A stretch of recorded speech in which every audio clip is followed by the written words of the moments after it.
Қазіргі уақытта елде заңсыз әкетілген қаражат үлкен мөлшерге жетіп жатыр.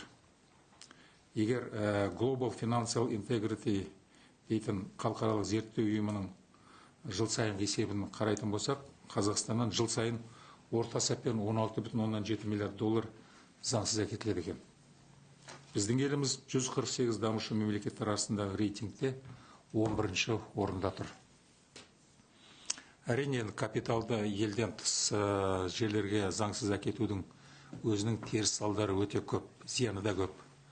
Біріншіден, бұл капиталдың көлеңкелі айналымына салынбауы, соның салдарынан мемлекеттік бюджеттің толық көлемде толықтырмауы.